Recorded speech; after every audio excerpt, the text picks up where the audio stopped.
welcome back to No Content Minicast.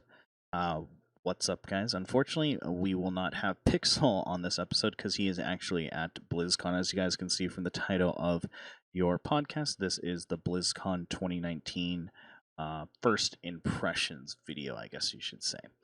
We won't be diving deep into a lot of what was announced at BlizzCon. We are going to be saving that for for Monday's episode of No Content.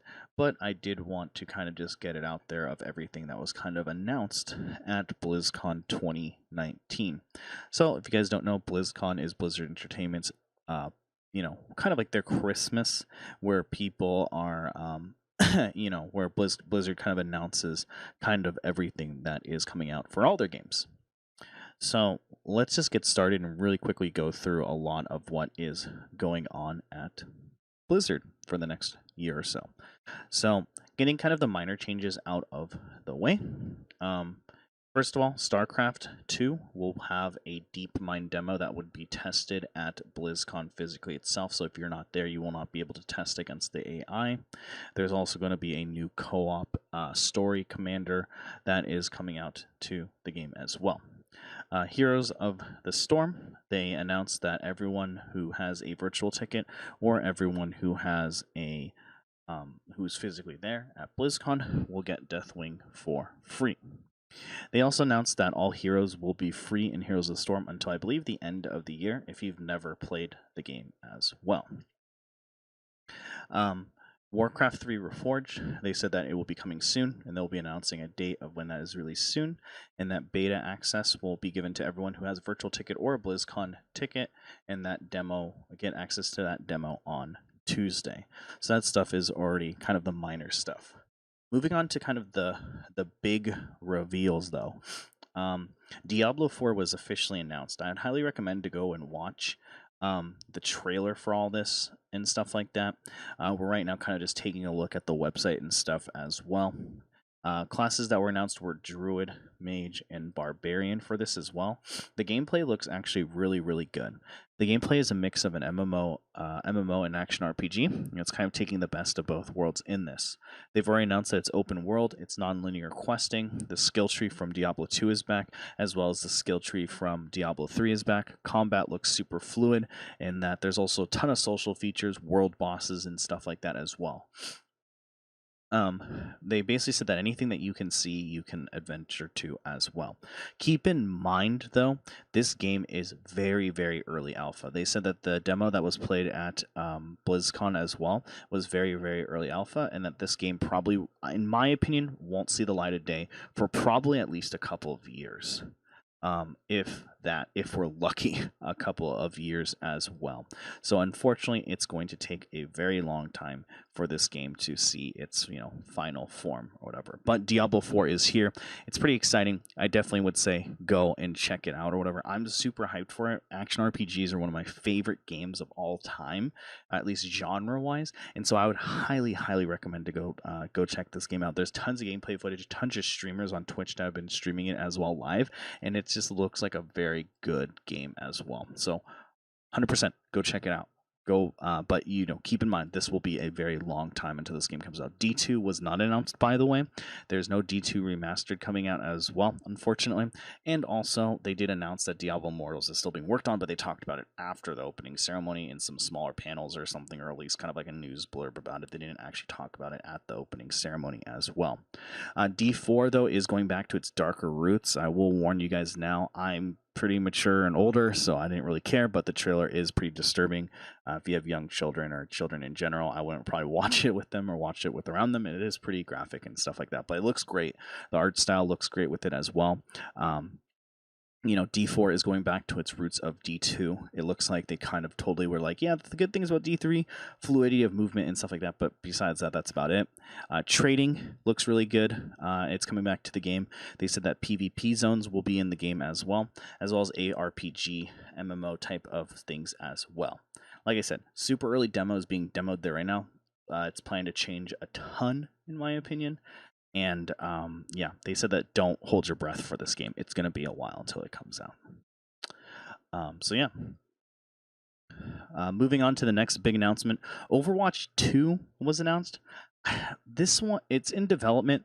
Jeff Kaplan said that after this announcement or after BlizzCon is over, they'll be going dark on Overwatch 2 and how long it's going to be taken to come out or whatever. I will say, I don't know how I feel about Overwatch 2. One of the things is that this honestly sounds and seems like a glorified expansion pass. It doesn't actually seem like it's going to be a fully fleshed out game. So if you guys haven't heard, Overwatch 2 is going to have still PvP, but they're going to add a ton of co-op missions to the game as well as graphically, the game is going to look, in my opinion, a lot better. You can go to the website and there's kind of a slider to see what the new graphics look like and stuff like that as well. Keep in mind, they did say with Overwatch 1 will be getting all the updates to Overwatch 2, minus the aesthetic looks and the co-op missions. So it's kind of weird. It's like, I don't know really what the difference is then. You're kind of paying for a glorified expansion. If you do own Overwatch 1, do not worry. Overwatch 1 players will still be able to play with all Overwatch 2 players, as well as Overwatch 1 players will be getting all the same heroes as Overwatch 2, all the same maps as Overwatch 2. The multiplayer will be exactly the same to not split the player base. So with Overwatch 2, what you're getting is probably better, the game to look better graphically, as well as co-op missions, etc. So that's out as well.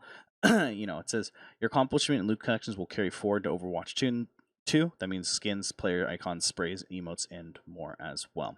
So keep that in mind as well. Seems like a glorified expansion in my opinion, but that's just my kind of take on it or whatever.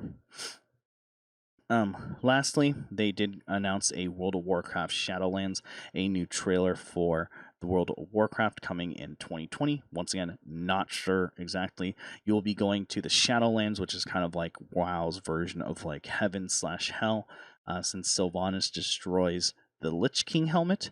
The Shadowlands has been beckoned here. There's 5 new zones. There's new Covenant rewards as well. It does seem like there is an infinite dungeon called the Tower of the Damned as well as like as well. It's really weird, but they said that Shadowlands will smooth out the leveling experience and better prepare for new adventures for what to come. Players will level up to 50 before heading to the Shadowlands, and the new level cap will be 60, which I thought was super weird that they announced this. They said, we've adjusted the experience curve to make it faster than ever to prepare for the newest challenge, and each level along the way will provide more meaningful increase in progress and power. All expansion zones are getting more flexible too. They'll be able to scale to you and your friends while you level to 50. So it's easy to try a zone you've never played. You can still out-level dungeons and crush them for transmogs or fulfillments though. So they said new characters will embark on the introductory voyage to learn about everything there is to do in Azeroth from 1 to 10, including your first mini dungeon. They said 10 to 50. They say play the latest expansion Battle for Azeroth or follow Chromie back in time and tackle any other expansion you choose with the challenges that scale to characters level 10 to 50. And then they said level 50 to 60 you will enter the Shadowlands. So it's really interesting. I don't really understand what that means. You know what I mean? But the leveling difference is going to be super, super, super different in Shadowlands as well. And I think they're making some really good steps to kind of change or differentiate how Shadowlands is as well.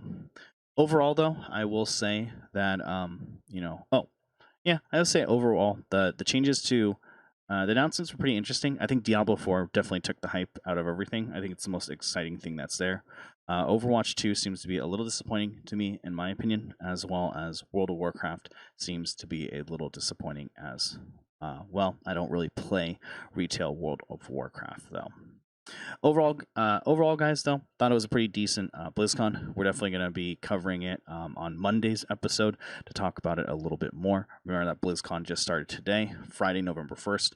The next day is tomorrow, November 2nd. So we'll have to kind of digest all this stuff as well.